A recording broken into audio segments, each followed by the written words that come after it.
Toward the end of his life, the Buddha listed 7 lists of Dhammas that he said were his most important teachings. Now, out of the 7 lists, there's one that hardly ever gets mentioned in Western Dhamma. That's the basis of success. It may be because the word success here can also mean psychic power, and people shy away from the idea of psychic powers. But it's basically how you succeed in concentration practice.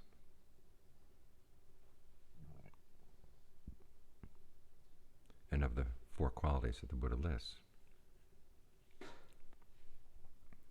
3 of them tend to be derided in Western practice. There's desire, persistence, intent, using your powers of analysis. Sometimes we're told desire is bad on the path. Sometimes we're told that efforting is bad on the path. Or that we shouldn't analyze things, just be with whatever's coming up. But if you really want to get the mind to settle down, you want to succeed in the practice, you've got to develop these 4 qualities. In fact, they're so basic to any effort that in Thailand, this is actually one of the lists that's most mentioned. In relationship not only to concentration practice, but to success in any area of life.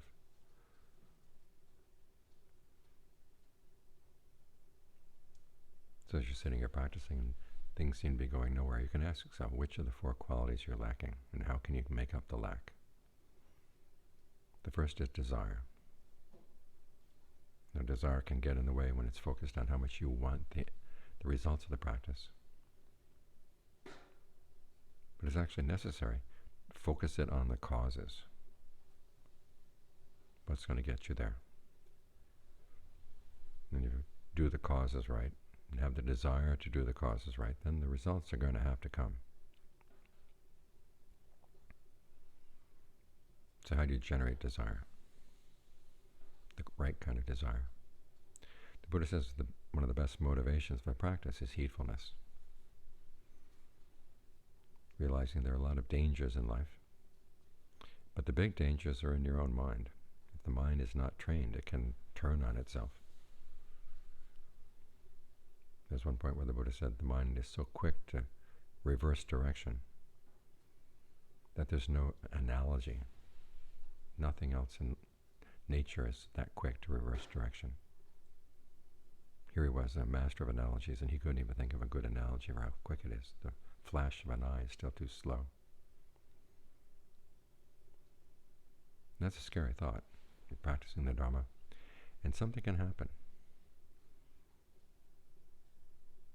Maybe you encounter pain or you encounter grief that just your practice doesn't seem to be able to handle.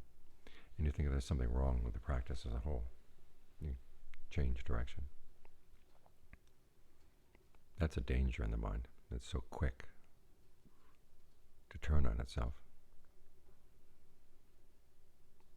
However, you also realize that heedfulness means that if you train the mind properly, you can get past those dangers. If there were just the danger and you couldn't train and you couldn't make a difference, then heedfulness wouldn't mean anything. Heedfulness is the quality that when you go out in the forest, you prepare for dangers, because you know that your ability to survive the dangers is going to depend an awful lot on your response to dangers, your preparation. So your actions really do make a difference. That's what heedfulness is all about. There is a kind of fear there, the fear of the dangers, but there's also a confidence that those dangers can be overcome. Many years back, there was an anthropologist, part Danish, part Inuit, born in Greenland. They wanted to prove that all the Inuits across the north coast of Canada and into Alaska were basically the same culture as the ones in Greenland. So he took a couple other Inuits and they went on dog sleds and they crossed over in northern Canada. They kept finding tribe after tribe, village after village, and they realized they really were all the same culture. He was most interested in the tribe's beliefs. It happened at least twice where he asked the shaman in different villages, what are your religious beliefs? And they said, we don't believe, we're fear. That's the motivation. There's so much out there to fear that we have to prepare for. And the Buddha actually is in line with the Inuits on that one. There's a lot to fear. But the fear can be used in a skillful way to motivate yourself to practice. You see the dangers, but you realize the dangers can be overcome.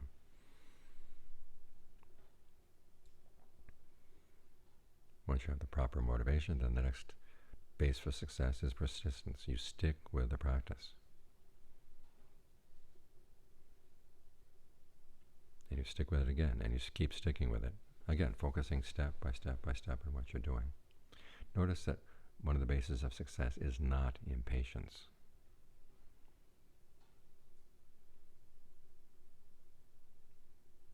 But being patient doesn't mean you simply let things happen on their own.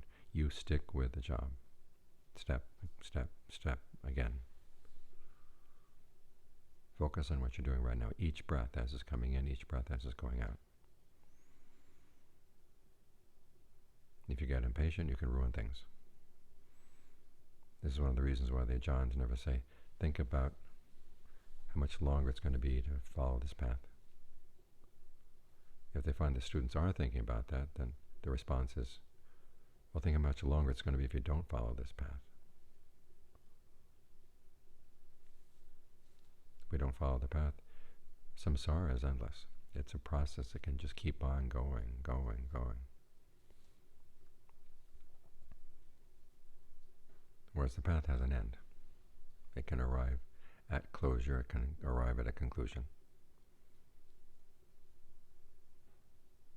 And where's the goal to be found? It's found in doing the duties of the path. So you focus on those. Keeping track of the body in and of itself, ardent, alert, and mindful, putting aside greed and distress with reference to the world. Okay. You do that. You keep track of the breath. Any other thoughts that come up related to the world, you put them aside. And you develop these qualities of mindfulness, ardency, and alertness. Mindfulness is keeping in mind the lessons you've learned as they apply to what you're doing right now. Alertness is to watching what you're actually doing. Then ardency is trying to do it right. Noticing if you're not getting good results, okay, what might you be doing wrong?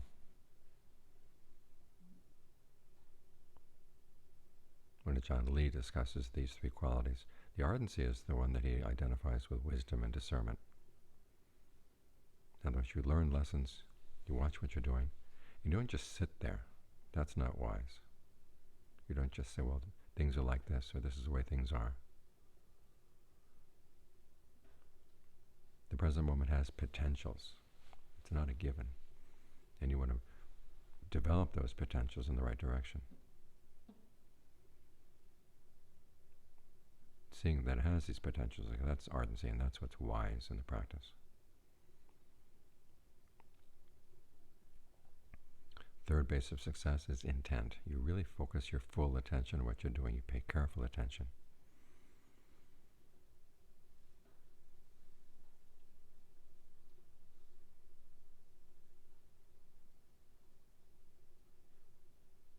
You don't just go through the motions.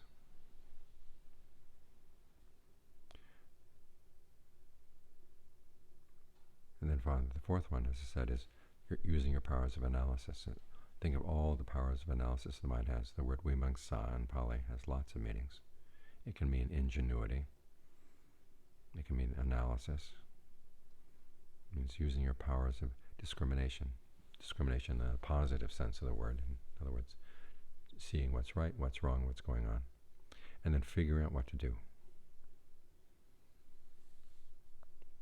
And then trying it, and then paying full attention again to what you're doing, seeing what results you're getting, and then reflecting on them again.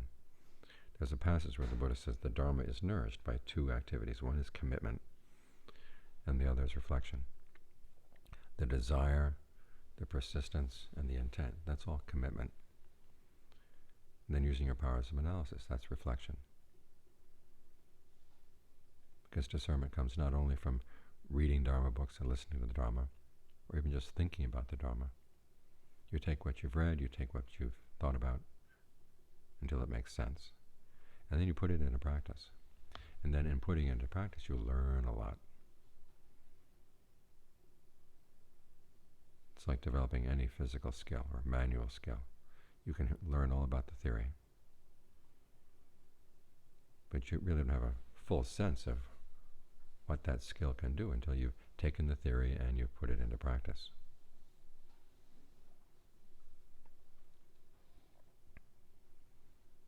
That's how your discernment grows. So when you look at your own practice, remember, this is how success comes about. You develop your desire, you develop your persistence, your intent, and using your powers of analysis. You need the whole set. Sometimes when we think about being heedful, and there's a fear, if I don't practice fast enough, things can happen pretty suddenly and pretty bad. But heedfulness doesn't mean that you're impatient. It means that you realize, so this is a skill you have to develop, and it requires that you do it carefully and reflect. Do it carefully some more and reflect. It's like those prison break movies, where the prisoners very patiently dig their little hole and make all the preparations to make sure that the guards are not paying attention. And they prepare everything. They think through everything. And they're very patient about whatever has to be done. And it takes them a long time, but they get out. As opposed to the ones who just try to force their way out without thinking. They never get out.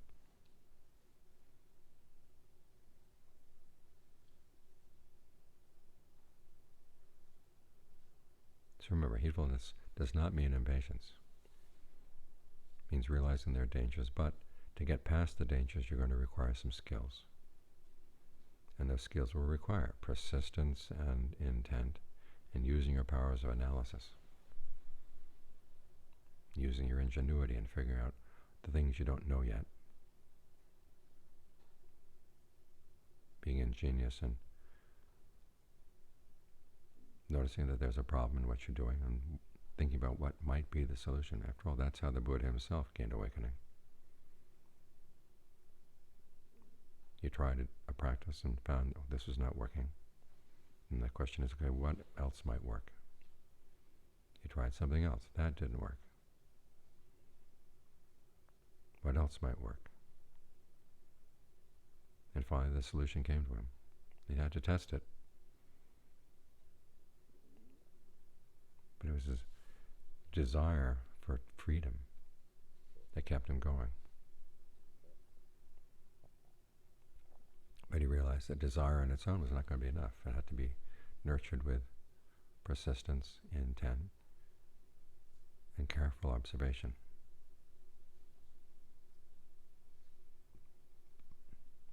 And these are all qualities that we can develop too. So then your practice doesn't seem to be going anywhere, or seems to be going too slowly. Ask yourself, okay, what's missing?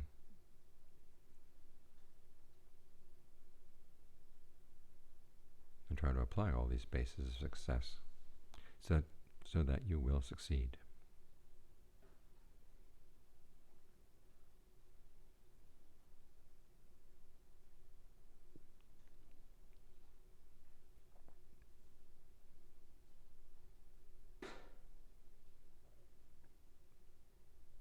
การปฏิบัติของเราจะทำรีบร้อนไม่ได้จะทำเฉยๆช้าๆก็ไม่ได้ต้องตั้งใจจริงๆแต่ต้องรู้ตัวว่างานนี้เป็นงานละเอียดเป็นงานสุขุมทำรีบร้อนก็ไม่ได้เสียหมดเลยถ้าจะให้สำเร็จต้องนึกถึงอิทธิบาทพระเจ้า เคยบอกไว้ในธรรมะทั้งหลายที่พระองค์เคยสอนไว้อธิบายก็เป็นชุดหนึ่งที่สำคัญที่สุดอยู่ในโพธิปักขิยธรรม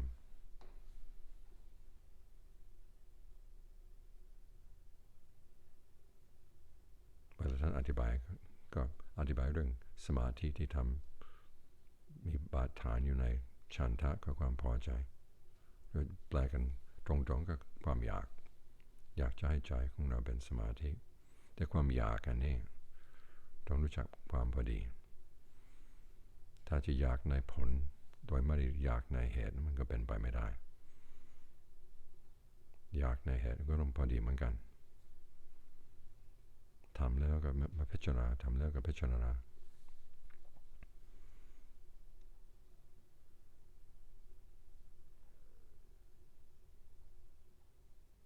อยากแล้วก็ต้องลงมือทำด้วยความเพียรความเพียรนี่ไม่ได้หมายความว่าโหมแรงแต่หมายความว่าเราก็ทำไม่ลดละ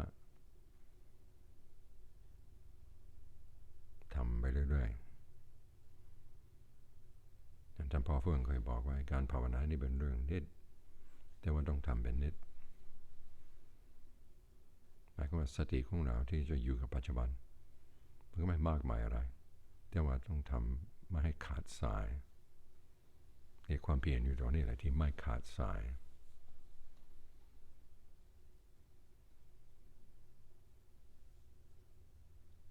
เราต้องปลูกฉันทะที่จะให้ทำไปเรื่อยๆวิธีปลูกฉันทะนั้นท่านบอกว่าใช้ความไม่ประมาทนี่เป็นหลักใหญ่รู้อยู่ในว่าในจิตใจของเรามีกิเลสที่จะทำลายตัวเราเองได้สิ่งที่น่ากลัวที่สุดในโลกไม่ใช่อื่นไกลมันอยู่จิตใจของเรานี่แหละที่อาจจะกลับตัวได้เคยเห็นบางคนก็ภาวนาไปทีนี้พอเกิดโรคขึ้นมามีเจ็บไข้ได้ป่วย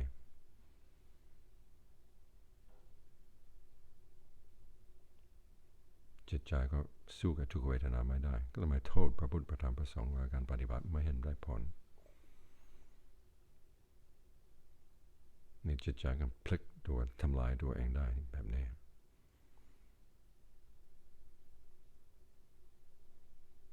แต่ว่าเราก็เตรียมตัวไว้แต่ว่าความเพียรของเรา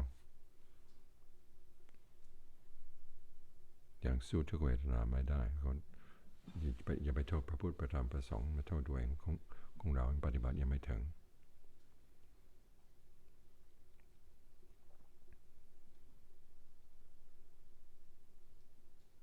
ตราบใดที่ยังมีลมหายใจเข้าออกแล้วก็ทำของเราไปเรื่อยๆทำแล้วมันยังไม่พอต้องเอาใจใส่ด้วยก็จิตตะไม่ใช่สักแต่ว่าทำอาการของลมหายใจของเราอาการของจิตใจของเราต้องดูให้ละเอียดต้องเป็นคนช่างสังเกตเพราะอะไรเพราะเมื่อทำลงไปแล้วอาจจะมีโอกาสผิดพลาดได้ทีนี้ถ้าหากว่าไม่ได้สังเกตว่าเราทำอะไรจริงๆผลเป็นยังไงจริงๆก็แก้ไขยากแต่ถ้าหากว่าเรารู้เพราะเอาใจใส่ก็มีโอกาสที่จะคิดขึ้นมาได้ว่าควรจะเปลี่ยนยังไงบ้างนั่นแหละวิมังสาก็ความรอบคอบความใช้ความคิดของเราพยายามแก้ปัญหาให้ตก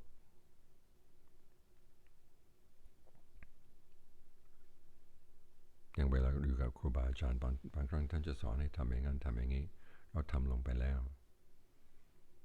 ผลก็ออกมาไม่เป็นที่พอใจเราไม่ได้โทษท่านเราลองพิจารณาดูว่าเราอาจจะเข้าใจคำสอนของท่านผิดก็ได้แต่บางครั้งถ้าคำสอนของท่านไม่ถูกกับเราก็จริตนิสัยของแต่ละคนมันไม่เหมือนกันอย่าไปว่าท่านก็ต้องคิดไปว่าถ้าว่าเราพลิกแปลงแบบนี้พลิกแปลงแบบนี้จะเป็นยังไงท่านพ่อเฟื่องเคยเล่าให้ฟังสมัยที่ท่านออกปฏิบัติใหม่ๆอยู่กับครูบาอาจารย์สมัยนั้นยังไม่มีตำรา สายวัดป่าเลยว่าทุกวันนี้มันเต็มตู้หนังสือหมดเลยแต่สมัยนั้นไม่มีเลยครูบาอาจารย์จะสอนว่าภาวนาให้จิตลงยังไงถ้าเกิดนึกให้มันลงก็ลึกลงไปจนมันแข็งเทื่อเลยคิดไอ้นี่คงจะไม่ถูกทำยังไงคิดเอาพลิกขึ้นมามันขึ้นก็ขึ้นขึ้นไปอีกมันก็เลยเถิดไปอีกก็ต้องมีจุดพอดีนี่จนใช้วิมังสาก็ใช้ความพิจารณาด้วยความรอบคอบก็เมื่อมีปัญหาพยายามใช้ความคิดแล้วไม่ใช่คิดเฉยๆคิดแล้วก็เอาคิดเพื่อจะเป็นแนวทางปฏิบัตินี่อธิบายที่จะทำให้การภาวนาของเราสำเร็จได้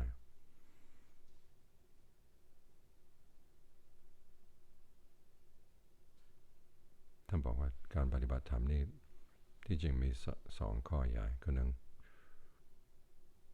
ภาษาอังกฤษเขาเรียก commitment ภาษาไทยจะเรียกยังไงก็ไม่ทราบแต่มันฝากเนื้อฝากตัวไว้ทำจริงๆเมื่อทำจริงๆแล้วต้องใคร่ครวญดูว่าผลเป็นที่พอใจไหมถ้าไม่เป็นที่พอใจก็กลับมาคิดใหม่ถ้าว่าเราทำแบบนี้ทำจริงๆแล้วก็พิจารณาจริงๆ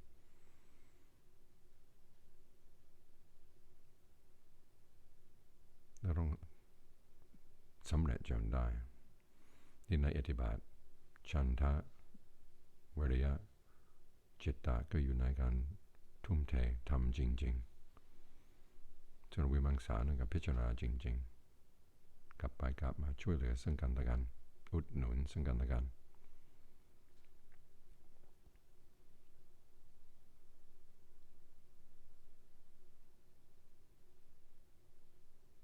การปฏิบัติของเราก็จะมีโอกาสที่จะ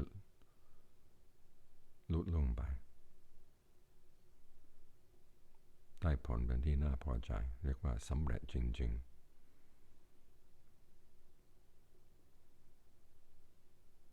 จากนี้ภาวนาต่อ